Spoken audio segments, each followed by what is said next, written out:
General Grievous, one of Star Wars' most memorable villains. Sure, he didn't get much screen time in the movies, but in the Clone Wars series, he became an iconic antagonist and a fan favorite. Yet behind his terrifying cyborg appearance and his ruthless Jedi killing reputation lies a heartbreaking story of betrayal, tragedy and revenge. Today, we are uncovering the tragic truth behind General Grievous, the Kaleesh warrior who became a cyborg monster, and why he hated the Jedi with such ruthless intensity. The story of General Grievous you're about to hear comes mostly from legends, since his canonical backstory is still largely shrouded in mystery. However, what I can at least say about his canon version is that he was still a fierce warrior and a member of the Kaleesh species. That is what we see in the Clone Wars series, but the legend's origin is far more thrilling. And at the end of the video, I will briefly compare the differences between his legend and canon versions. And if I miss anything or made a mistake, feel free to share it in the comments, but now enjoy the story of the fearsome non-force sensitive cyborg General Grievous. Long before he was the ruthless Jedi killer, General Grievous was known as Qui-Gon Jinn, a proud warrior of the Kaleesh people. On his homeworld, Kalee, Shilal wasn't just a soldier, he was a legendary hero, worshipped like a demigod, leading his people in a brutal war against their ancient enemies, the insectoid Hug. Despite their technological inferiority, the Kaleesh fought fiercely, driven by Shilal's extraordinary leadership. But tragedy struck when Shilal's closest friend and rumored lover was killed by the Hug. Devastated, Shilal became consumed by grief and fury. He realized that it was his fate to mourn her death for the rest of his life, and because of her death, he renamed himself Grievous, which means something like great sorrow. His grief twisted into hatred, and soon his campaign turned into merciless vengeance. He didn't just push the Hug of Kalee, he pursued them across the stars, determined to exterminate them. As Shilal's armies came dangerously close to wiping out the Hug entirely, desperation forced the Hug to turn to the Galactic Republic for aid. Using political manipulation and their powerful allies, they convinced the Senate and the Jedi Order to intervene. Instead of protecting the innocent Kaleesh, the Jedi unwittingly supported their oppressors. The Jedi's intervention was devastating. The Kaleesh were driven back, harsh economic sanctions were placed on Kalee, and Shilal's proud people plunged into poverty and starvation. To Shilal, the Jedi had become hypocrites, peacekeepers who brought only suffering and ruin. His resentment toward them grew deeper and darker, fueling an anger that would soon consume him completely. As the war raged on, Shilal's success caught the attention of Darth Sidious, who immediately saw the Kaleesh warrior potential as a pawn in his sinister plans. Sidious instructed his apprentice Count Dooku to recruit Shilal into their growing separatist movement. But Shilal refused.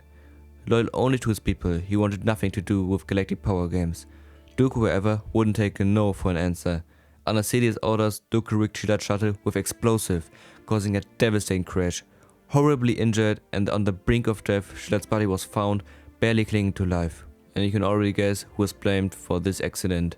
You're right. The Jedi were falsely blamed for his cruel attack to further fuel his hatred towards them. Shilal's shattered body was taken instantly to Geonosis, where the intergalactic banking clan rebelled him, transforming him into a terrifying cyborg. Unlike General Grievous in canon, whose origin remained vague, the Legends version of Grievous faced an unimaginable cruel transformation. His destroyed body was replaced piece by piece with cold, heavy metal. His limbs, torso, and even parts of his skull were reconstructed with painful cybernetics made from durasteel and plasteel, materials chosen specifically for their rigid strength, but also their excruciating discomfort. A blood transfusion from the Jedi Master Sifo Dyas kept him alive, but tragically or goodly, it failed to awaken any latent force abilities. Just imagine a General Grievous with force abilities. He became an unstoppable monster. He would have become an unstoppable monster. Every step Grievous took, every movement he made was pure agony. Metal pressed painfully against raw nerve endings, motors whined inside his limbs, sending jolts of electric pain through his remaining flesh. Palpatine had created a monster, not only physically tortured but emotionally broken.